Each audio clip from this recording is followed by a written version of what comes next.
I'm sorry I'm late.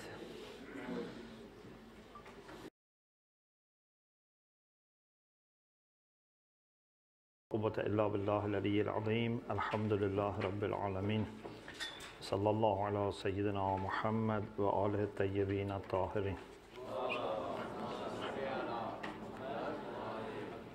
اللهم أخرجني من ظلمات الوهم وأكرمني بنور الفهم اللهم افتح علينا أبواب رحمتك وانشر علينا خزائن علومك برحمتك يا أرحم الراحمين.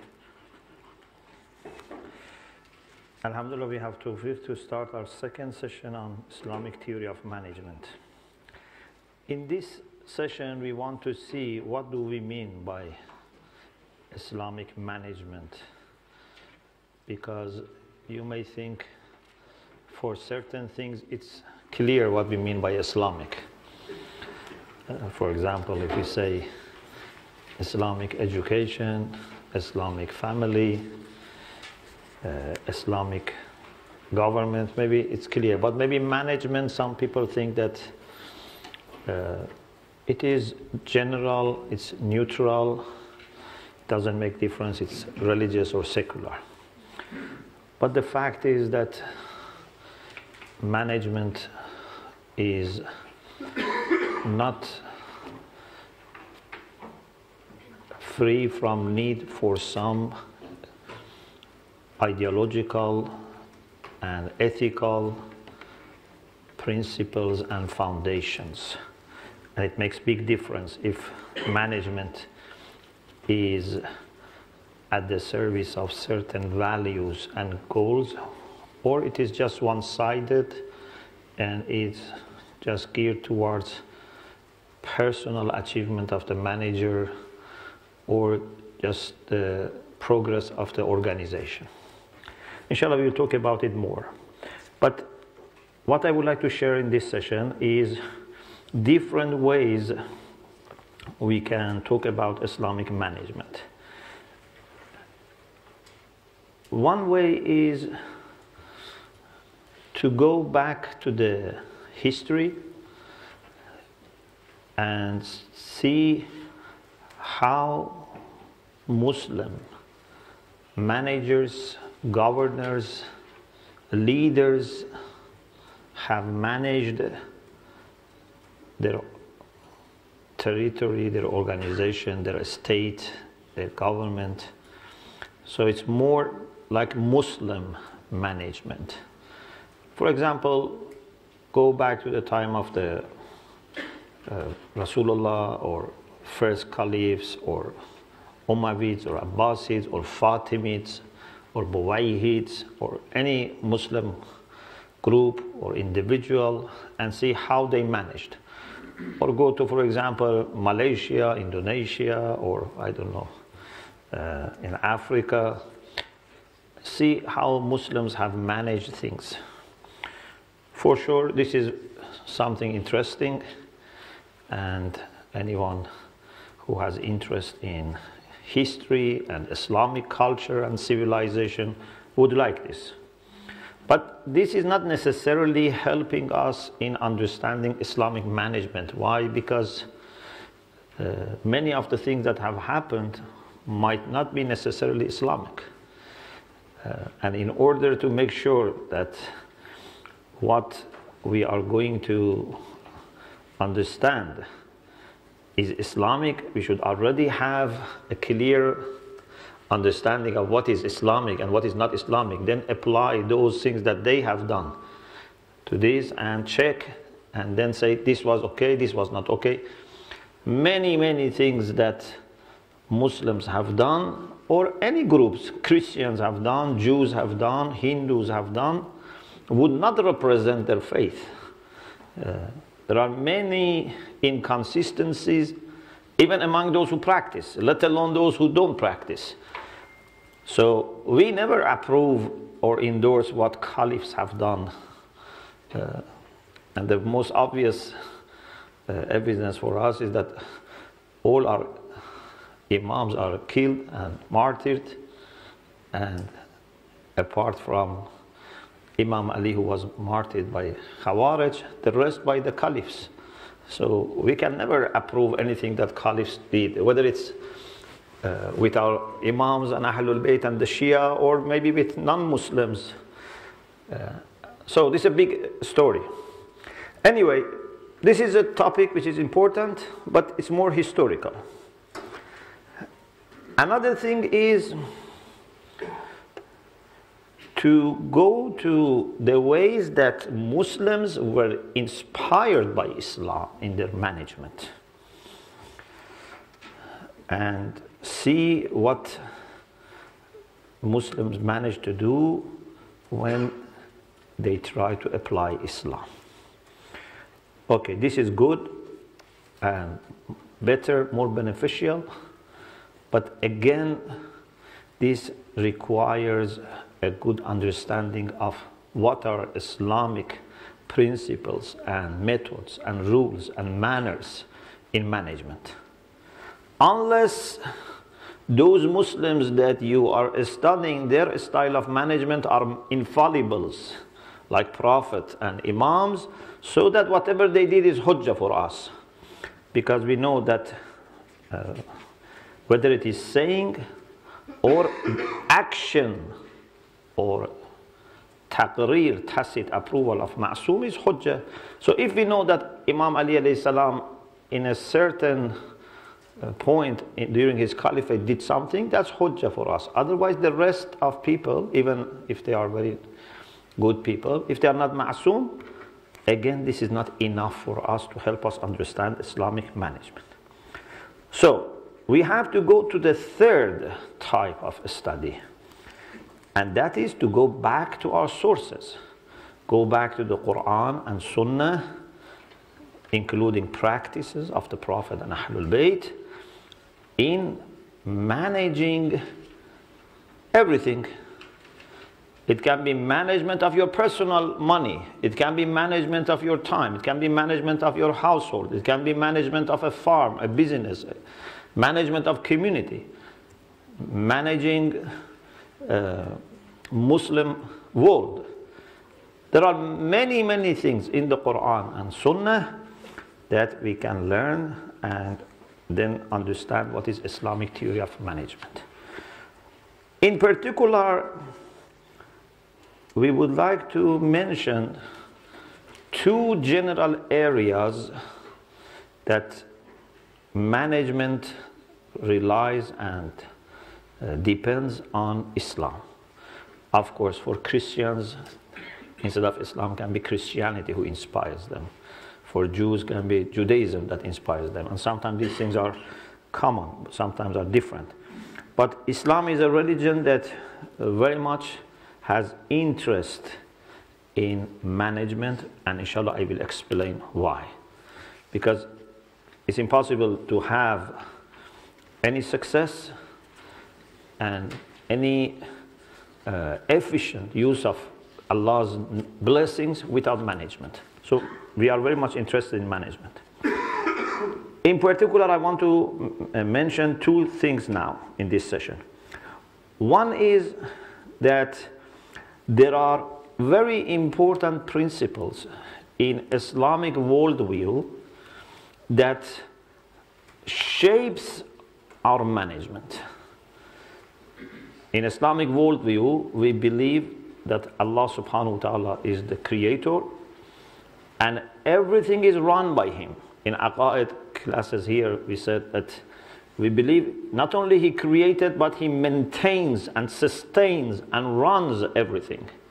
He does all these things. And the whole world is in every moment under his management and running. So this has lots of impact on our understanding of management. Inshallah, we'll talk about it. The way the laws of God, the sunan of God, the divine universal laws work, inshallah we'll talk. These have impact on management. Plus Islamic value system. Islamic value system has great impact on anything that you manage. Even if you are managing a bank, you may think managing a bank is just economical, it's just material. No. Anything, a shop, a school. Anything you manage also depends on Islamic values. Now, I would like to mention a few examples that help us to understand how Islamic worldview and Islamic value system have impact on management. And for this particular part, I am benefiting from Ayatollah Misbah's work on management. So one of the examples is the fact that according to Islamic worldview, the whole world is a system. This is one of the beautiful things that you as a believer in God, especially as a monotheistic believer, have. That for us, whether you are in the east or in the west, north or south, in any part of the world, even if you go to another planet, everything is one system. You know, imagine if you are traveling inside one country, or you travel to another country in another continent. Many times you wonder, is this a new world? Is this, the world of, strangers? Laws are different, language is different, currency is different, people's culture is different. We believers don't have this mentality when we look at the creation.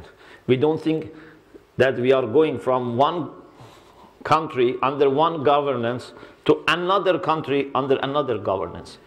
Everywhere we go is under Allah subhanahu wa ta'ala. And I feel the same level of connection here compared to any other part of the world. The whole world belongs to God, and I, if belong to God, feel that I belong to the whole world and the whole world belongs to me. We are all not only brothers and sisters in God, but also with every creature, we are fellow creatures of God. This beautiful way of feeling connected to everything brings implications to management. And not only we feel connected to the people of our generation, we feel also connected to people who come in future. We cannot be indifferent to human beings who come after 100, 200 years. We cannot exploit everything in the world and damage everything and don't let anything remain for future generations. We are all the same under one God, although we might be spread out geographically or historically, but we are the same. We are under one God. And the whole world, according to the Quran, is completely connected. There is no gap in the world. There is no vacuum, no gap, no isolation, no separation in the world. Everything is wahid. Ma amruna illa wahida. Everything is wahid. Even for Allah subhanahu wa ta'ala, time and space are not dividing and separating. For him is like one point in one moment. This is the way we look at the world. So, one of the impacts of this is you would never think that you can hide yourself from the Lord of this world and the power that he has and the people or creatures like angels who work under him. You can never hide yourself. You can never hide your behavior. Alam ya'lam ba'anna Allah yara. Whether I am on the street in front of thousands of people, or I am in my office and I have locked the door and I am alone, it doesn't make difference. I am as visible to God and the angels, and I am as exposed to the forces of this world as ever. So this gives you a different understanding. Whether people know you or don't know you, whether people appreciate you or not, whether people have great view about you, but you know that you have not done anything to deserve. Or vice versa, you have done a lot, but people don't appreciate. It doesn't matter. Imam Kazim alayhi salam says in his hadith to Hisham ibn Hakam, if in your hand you have like a, walnut or almond, and people think it's a jewel, it's a pearl, and praise you, and praise that almond which is in your hand, that nut which is in your hand, are you going to be happy? Unfortunately, we become happy many times. People say, he has lots of knowledge, I know I have no knowledge, but I become very happy, mashallah, Such a short-sighted people. Unfortunately, this is the case. But the reality is, aqil doesn't make for him difference. Whether people say you have jewel in your hand or not in your hand, if he knows the reality. So, a Muslim manager or someone who occurs in the hierarchy of management, maybe it's deputy manager, whatever. Anyway, you are somehow manager, knows that he is always watched by Allah subhanahu wa ta'ala. His actions, his plans, he's dealing with money, he's dealing with opportunities. Even his concern in his heart for his or her employees all matter. If I go to an office and I wish good for people who work for me, I am concerned for them, I want the best for them and their families, or I just want to use them to gain, it makes big difference. And Allah knows that. And if you have right approach, it brings lots of barakah to your work. So we should try to be very efficient in our field. I'm not saying that you open the bank as manager of bank and just pray and recite Quran and say I wish the best for everyone. No, you have to be a very good banker. But what is in your mind and heart? What is giving you reason for being a good banker? What do you want to achieve with this success that you want to gain in this field? So it's very important for us to have this clear understanding that we are occupying a very small part of a huge and massive world. We cannot run this regardless of the whole system. Your success cannot be coming if you disregard the whole system and regulations. It's impossible. Maybe like a person who opens a business without taking permission and doing the legal things, maybe for a few days or few months you can do something. Although Allah notices that, but may Allah let you to do something. But you can never have enduring success unless you make sure that you observe the laws and regulations.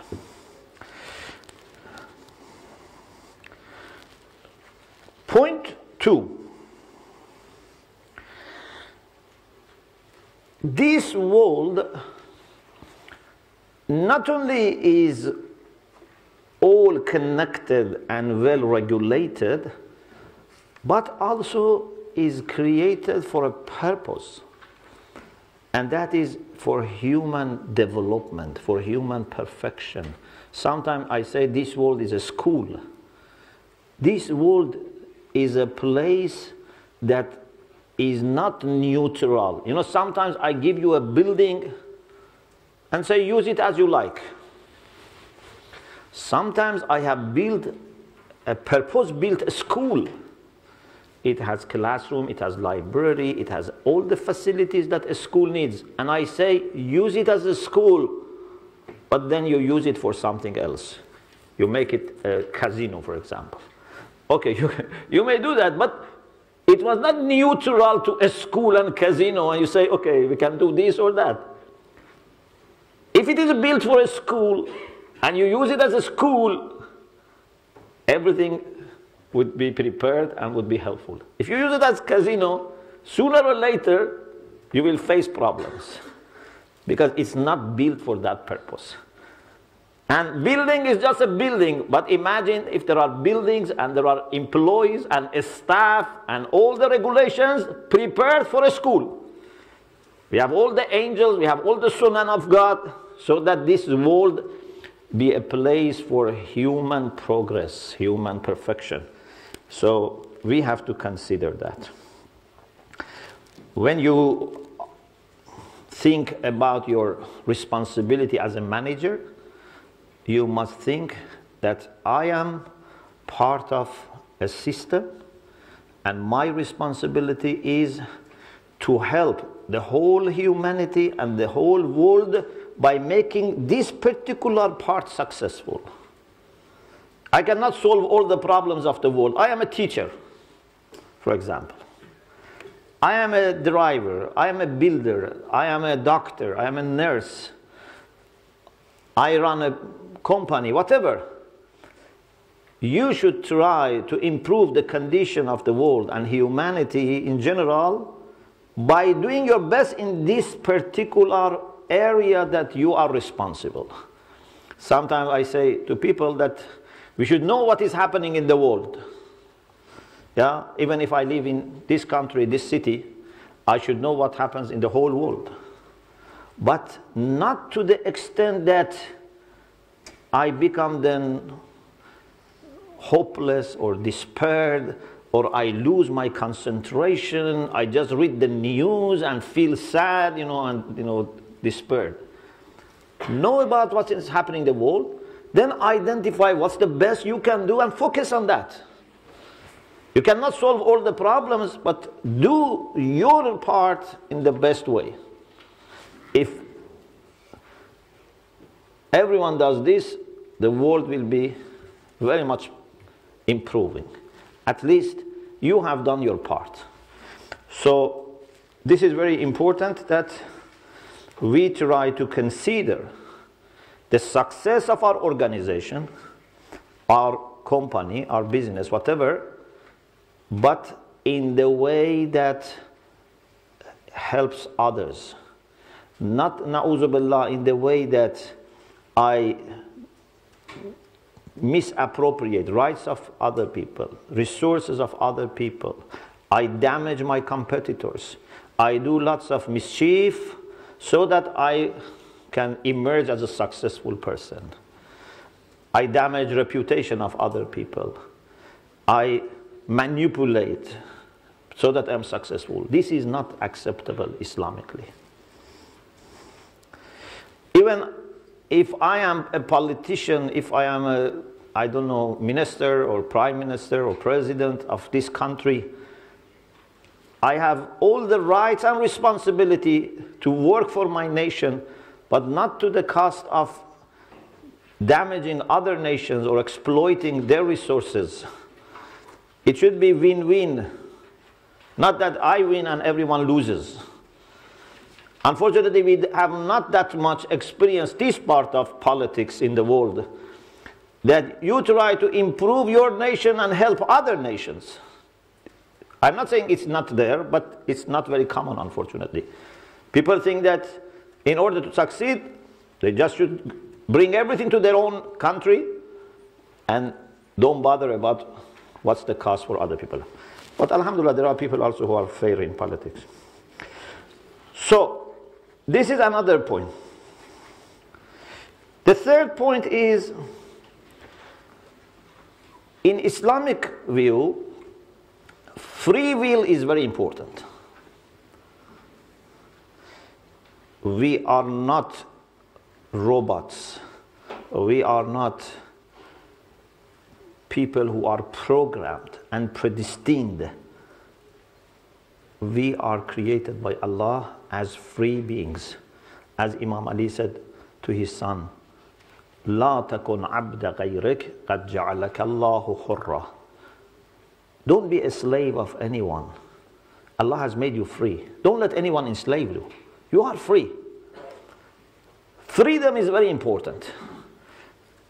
In anything, in politics, in management, in education, in tarbiyah, you should learn how to preserve the freedom of your students or trainee or children or employees or citizens, and at the same time improve.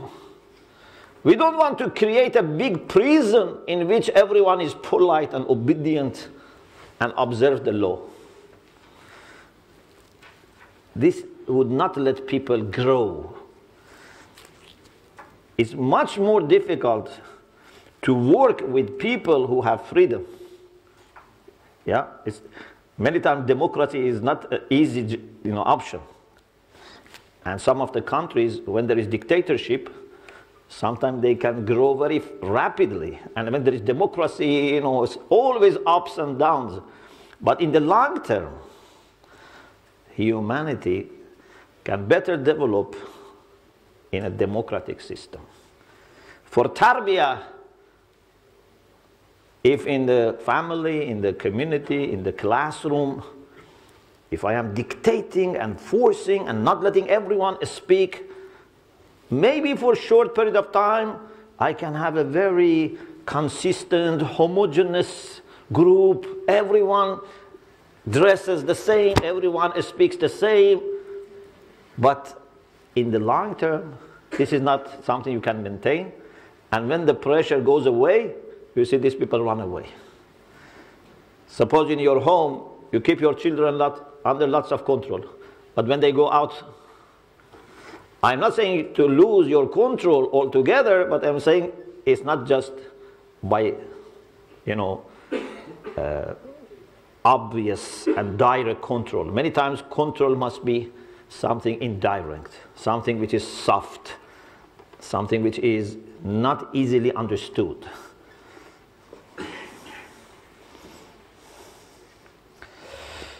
So, freedom is very important. And inshallah, we will talk about this later, that for example, my employees should feel free to express their opinions, their criticism, their suggestions. They should not be afraid if they say to me that you made this mistake or you could have done this better, they will lose their job. Or at least they will lose their, respect. This is not going to work. People should be feeling that they are more loved if they freely express their honest opinion with me. I heard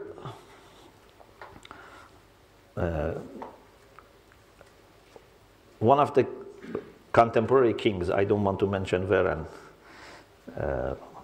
who, asked a general, how do you compare me with my father, the previous king? Because he had worked with both of them. And he said, please exempt me. So no, you must give answer. So he said, it was not possible to tell lies to your father. And it's not possible to tell truth to you.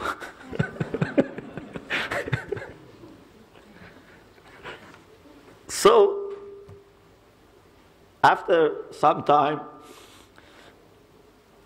the king again met the general, but this time he was retired and had no position. And when he was, it was his time that the king greets, he said to the king, didn't I tell you? Because right after that, he had lost his position. So, there are people that you cannot tell them lies because they don't like people who flatter, who cheat, and they understand, they are very quick. And there are people who you cannot tell them the truth. You should always tell lies if you want to gain something there. You have to flatter, you have to say, you are a great leader, you are a great manager, you are someone that has no similar.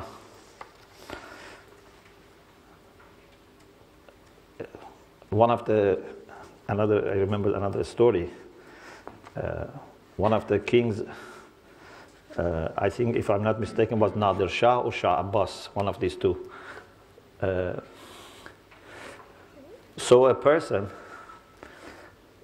and he said that I was a blind person, and I went to the grave of your father, and Allah gave me shifa because of visiting the grave of your father.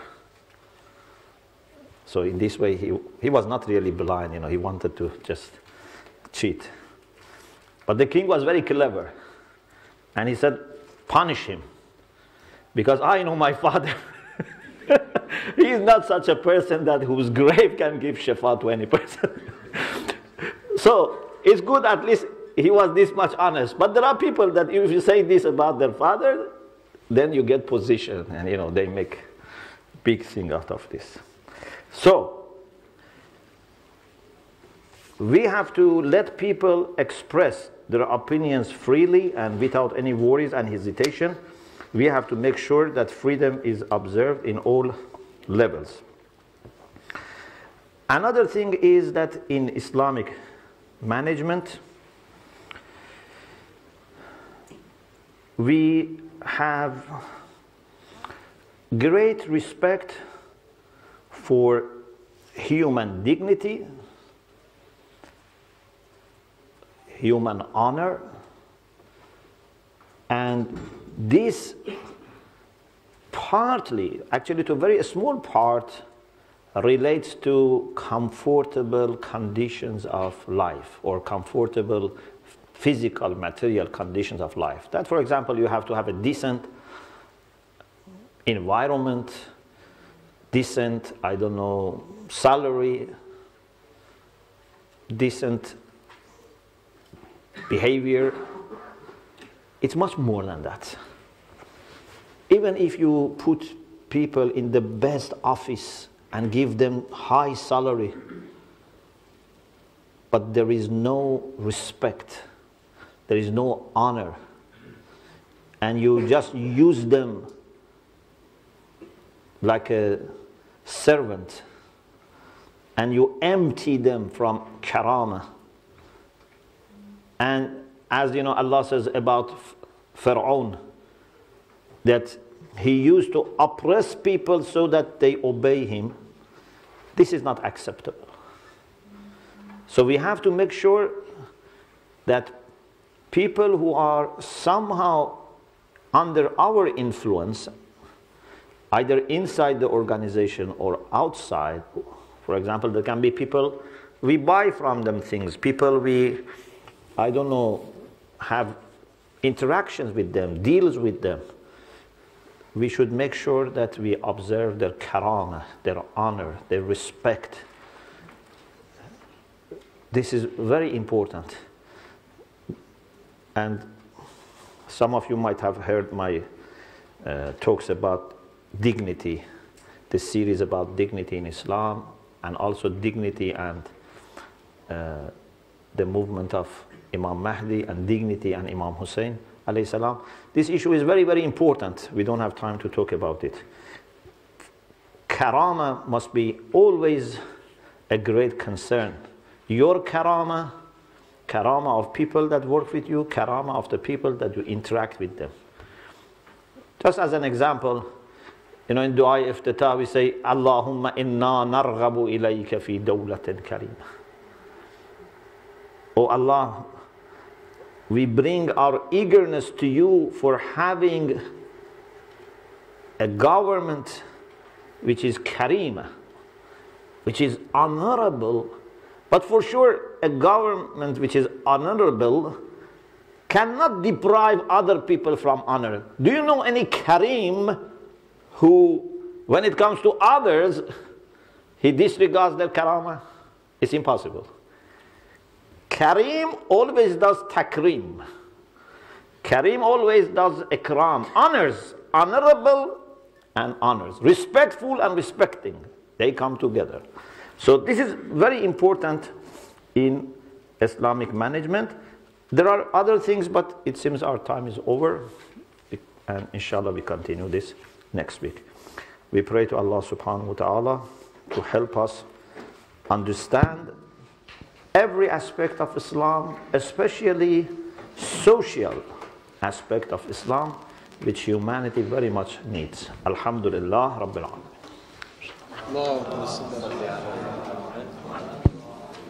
We'll take a couple of questions, please. Any questions from the ladies, please? Gents? Shaykhana, assalamu alaikum. Bismillah. Assalamu alaikum, Shaykh. Shaykhna, you mentioned that it's important to know, you need to be able to be successful. Success. How would you define success from an Islamic point of view? Because success, like you were saying, it could be material success, it could be gaining things. But from an Islamic point of view, if you have an organization, how would you see success in that organization? Inshallah, we have to discuss, because it's one of the important questions. But briefly, success can be understood based on the aims of that organization. Yeah. So, what is that organization supposed to do? If I am, for example, manager of a school, for sure part of my success is in the academic results, academic success, but also in the moral side. Also, not only students, but my staff. Maybe, for example, you do a great job for your students, but your staff suffer under you. This is not also good. Or maybe a staff are very happy and, they have lots of opportunities, to do whatever they like, even they can study, but the students suffer. Or a staff and students enjoy, parents suffer. So, based on the aims of the organization, but aims which must be enlightened, not aims that someone who is short-sighted, defines, open this school, make sure that we get the best result, that's it. Open this business and make, lots of money, that's it. So, Islam brings its own values to give you a new perspective about success. Even as for example, someone who has a shop. If you are a Muslim shopkeeper, your success is not just to sell more. Your success is what type of relation you have with people. Do they feel comfortable when they come to you? Do they feel trusted and they can trust you, respected? So, we should have our own aims, but aims which are enlightened, not aims which are just limited. Thank you for the question.